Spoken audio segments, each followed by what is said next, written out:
ರೀ, ಊಟ ಮಾಡಿ ಬನ್ನಿ, ಟೈಮ್ ಆಗೈತೆ.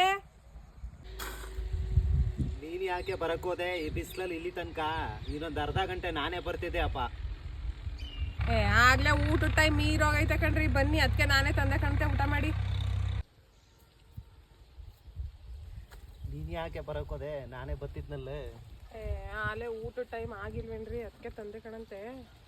ತೊಳ್ಕೊಂಬಂದ್ರೆ ಕೈನ ಏನಾಗೋದಿಲ್ಲ ಕಣ, ತಾಕೋ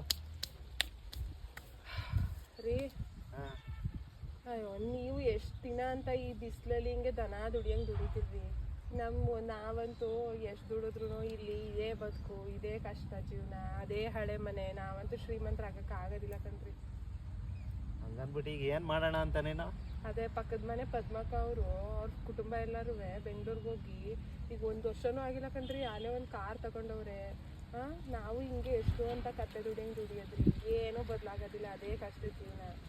ಅದಕ್ಕೆ ನಾವು ಬೆಂಗಳೂರಿಗೆ ಹೋಗೋದ ಕಣ್ರಿ. ಏನಾದರೂ ಒಂದು ಕೆಲಸ ಹುಡಿಕೊಂಡು ನಾವು ಒಂದು ವರ್ಷದೊಳಗಡೆ ಏನಾದರೂ ಒಂದು ಮಾಡ್ಕೋಬೋದಲ್ವಾ? ಇಲ್ಲೇ ಇದ್ರೆ ಇದೇ ಜೀವನ ಕಣ್ರಿ. ಯಾರೋ ಏನೋ ಮಣ್ಣು ತಿನ್ನೋ ಕೆಲಸ ಮಾಡ್ತಾರೆ ಅಂತ ನೀನು ಅದನ್ನು ಬಂದು ನನಗೆ ಹೇಳು. ನಾವು ಇಲ್ಲಿ ನಮ್ಮ ಅಪ್ಪ ಮಾಡಿರೋ ಆಸ್ತಿ, ಮನೆ, ದನ, ಕರ ಎಲ್ಲನೂ ಬಿಟ್ಬಿಟ್ಟು ಅಲ್ಲಿ ಹೋಗಿ ಯಾರ್ದೋ ಕೈ ಕೆಳಗಡೆ ಗುಲಾಮ್ಗಿರಿ ಕೆಲಸ ಮಾಡೋದು. ಅವ್ರು ಹೇಳಿದ ಟೈಮ್ಗೆ ನಾನು ಹೋಗಬೇಕು, ಬರಬೇಕು. ಇನ್ನು ಅಲ್ಲೇನೋ ಬಾಡಿಗೆ ಮನೇಲಿ ಇರಬೇಕು. ಆಮೇಲೆ ನೀನು ಹೇಳ್ತೀಯ ಅಂತ EMIಯಲ್ಲಿ ಕಾರ್ ತೊಗೋಬೇಕು. ಈ ಜೀವನ ಮಾಡೋದಕ್ಕೆ ನಾನು ಯಾರೋ ಮಾಡ್ತಾರೆ ಅಂತ ಬೆಂಗಳೂರಿಗೆ ಹೋಗ್ಬೇಕಾ? ಇಲ್ಲಿರೋ ನಮ್ಮ ಸ್ವಂತ ಜಮೀನು ಬಿಟ್ಟು, ನಮ್ಮ ಸ್ವಂತ ಜಮೀನಲ್ಲಿ ಅದು ಕಷ್ಟ ಆಗಲಿ ಸುಖ ಆಗಲಿ ದುಡಿದು ತಿನ್ನೋದ್ರ ಇರೋ ನೆಮ್ಮದಿ ಬೇರೆ ಯಾರದ್ರಲ್ಲೂ ಸಿಗೋದಿಲ್ಲ. ನೀನು ಬರೀ ಇವ್ರು ಹೇಳ್ಕೆ ಮಾತು, ಅವ್ರೇನೋ ಮಾಡ್ತಾರೆ ಇವ್ರೇನೋ ಮಾಡ್ತಾರೆ ಅಂತ ಇದನ್ನ ನೋಡ್ಕೊಂಡು ಜೀವನ ಮಾಡೋದನ್ನ ಕಲಿ, ಮನೆ ಹಾಳು ಮಾಡೋದನ್ನ. ಸ್ವಂತ ಬುದ್ಧಿಯಿಂದ ಯೋಚನೆ ಮಾಡಬೇಕು. ನಾವೇನೇ ಮಾಡಿದ್ರು ಯಾರೋ ಏನೋ ಮಾಡ್ತಾರೆ ಅಂತ ಅವ್ರನ್ನ ನಾವು ಮಾಡಕ್ಕೆ ಹೋಗೋದಲ್ಲ ರೀ. ನೀವು ದುಡಿತಾನೆ ಇದ್ದೀರಾ, ಏನಾದರೂ ಬದಲಾಗೈತೇನ್ರಿ?